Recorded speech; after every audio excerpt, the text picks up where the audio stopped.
I love you all, but you'll have to forgive me. I've lost my voice in screaming and lamentation this weekend.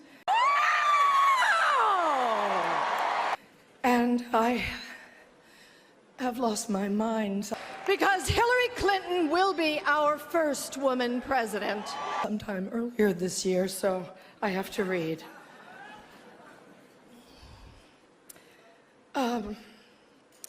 Thank you, Hollywood Foreign Press. You are a hero.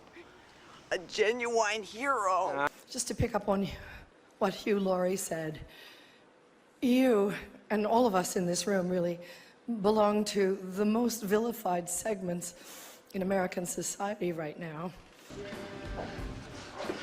Yeah. Think about it. Hollywood, foreigners, and the press.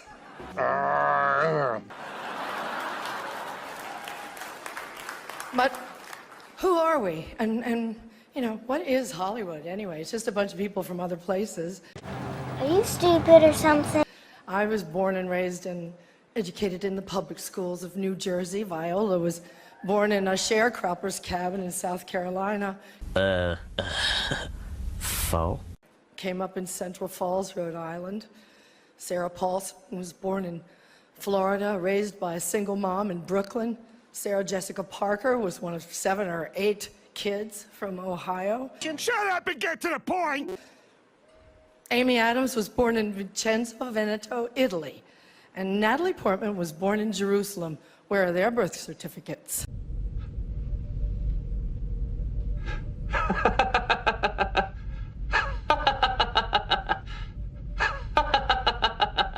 So Hollywood is crawling with outsiders and foreigners. And if we kick them all out... Shelter directors and human rights protectors estimate that 80% of migrant women crossing Mexico are raped along the way. You either believe or you disbelieve. You know what? Choose to wear this, I choose to wear that. You and I will That's why you look naked on the street. You'll have nothing to watch but football and mixed martial arts, which are not the arts.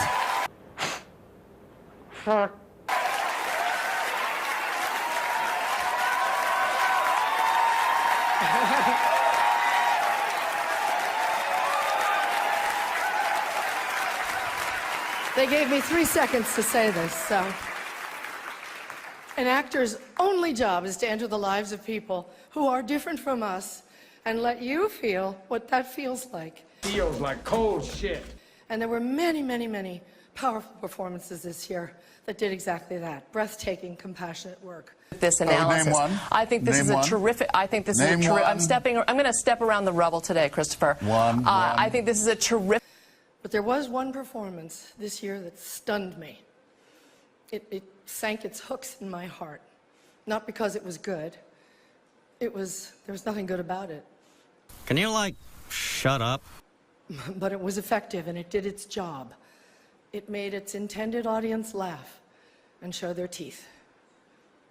It was that moment when the person asking to sit in the most respected seat in our country imitated a disabled reporter.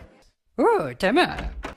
Someone he outranked in privilege, power, and the capacity to fight back. Must have sense of humor? It kind of broke my heart. My goodness, what a fuss you're making. When I saw it, and I still can't get it out of my head because it wasn't in a movie. It was real life. And this instinct to humiliate, when it's modeled by someone in the public platform, by someone powerful, it filters down into everybody's life because it kind of gives permission for other people to do the same thing.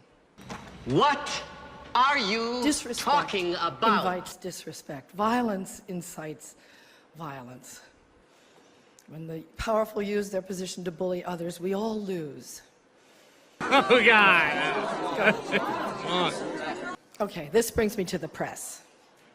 We need the principled press to hold power to account, to call them on the carpet for every outrage.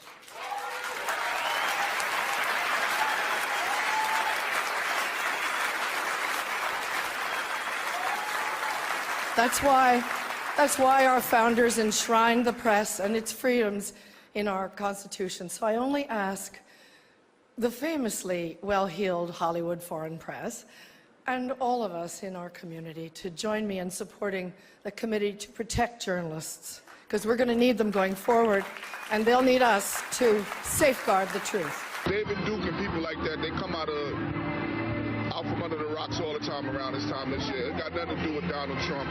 We're all Americans. I think we need to stop with all the racist stuff and the race baiting. Like me and my friend right here, we just met today, we was talking. You know, we got to stop with the racist stuff and this, that. We all Americans, man. And nobody paying David Duke no mind. Clearly, let me just be clear here. Obviously, the majority of Donald Trump supporters are not African American. I don't know how many African Americans were in that building, but that is one person that we have chosen to cut that sound from, David. Well, yeah, but listen, Donald Trump. Okay.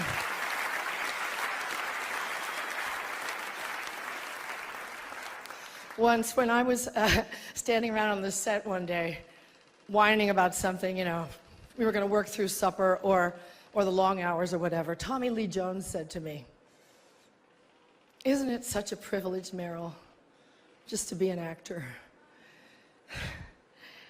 Yeah, it is. And we have to remind each other of the privilege and the responsibility of the act of empathy. We should all be very proud of the work Hollywood honors here tonight.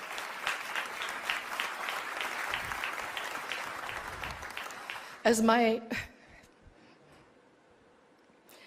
friend, the dear departed Princess Leia, said to me once, "Cheep, cheep, cheep, cheep, cheep, cheep. Take your broken heart, make it into art." Jesus H. Christ. Thank you for it.